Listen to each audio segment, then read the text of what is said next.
Bonjour, Dominique, auteur du blog www.mandataire-immo.fr, mandataire immobilier et coach pour les particuliers. Aujourd'hui, nous sommes à Ajaccio, toujours en Corse du Sud, par ce magnifique soleil, malgré que nous sommes le 15 novembre. Et j'aimerais vous emmener dans une résidence très proche d'ici pour vous parler de prospection.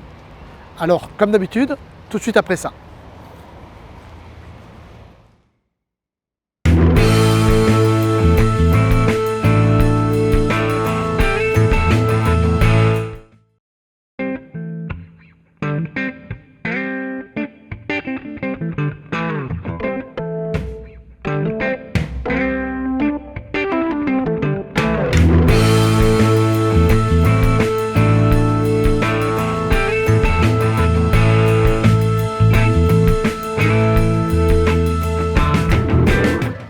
La résidence dans laquelle nous nous trouvons est située à l'entrée d'Ajaccio.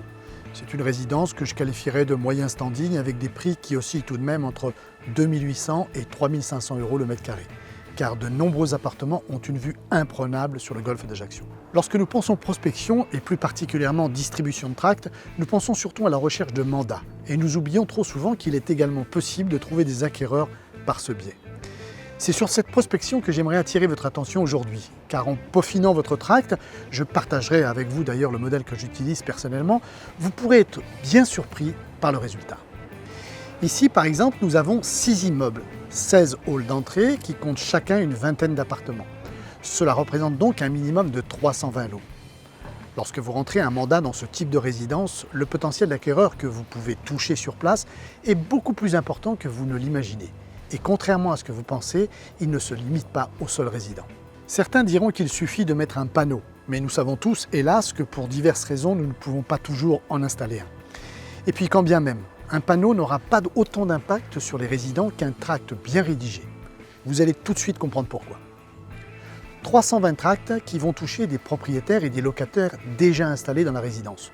On pourrait penser qu'il y a peu de chances d'obtenir un retour, eh bien détrompez-vous.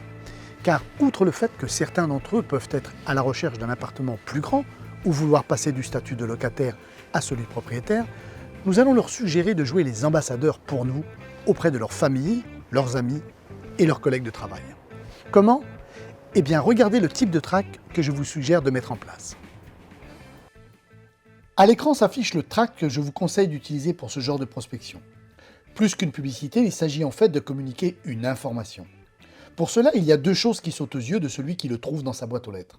Ce sont les termes « avis aux résidents », que vous pouvez remplacer par « information aux résidents », et « prévenez votre entourage ». À cet instant, alors que beaucoup de prospectus auraient déjà fini à la poubelle, votre document retient l'attention de celui qui le lit.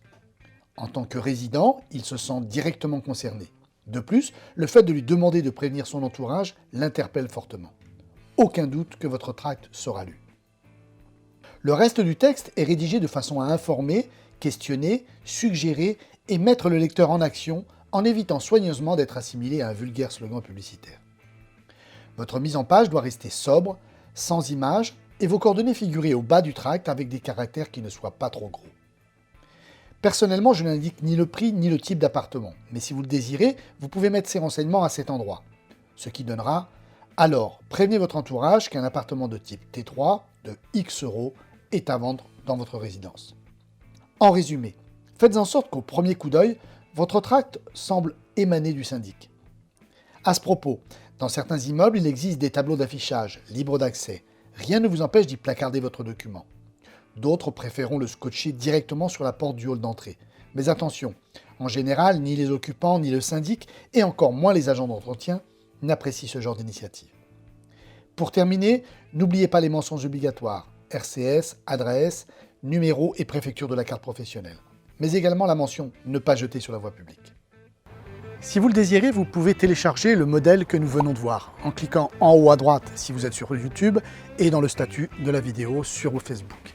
Il est disponible au format PDF et PowerPoint pour que vous puissiez le modifier. La nature humaine est ainsi faite, nous allons parfois chercher bien loin ce qui peut se trouver sous nos yeux. Alors, testez ce mode de prospection. Par exemple, la distribution de 320 tracts ne vous prendra même pas 30 minutes. Et puis qui sait, séduit par votre initiative, certains propriétaires pourraient bien vous appeler pour vous confier un mandat. Voilà, c'est tout pour aujourd'hui. Merci d'avoir regardé cette vidéo. Je vous dis à la semaine prochaine. En attendant, comme d'habitude, si vous avez aimé cette vidéo, cliquez sur j'aime et partagez-la. Bonne semaine à tous et bonne vente.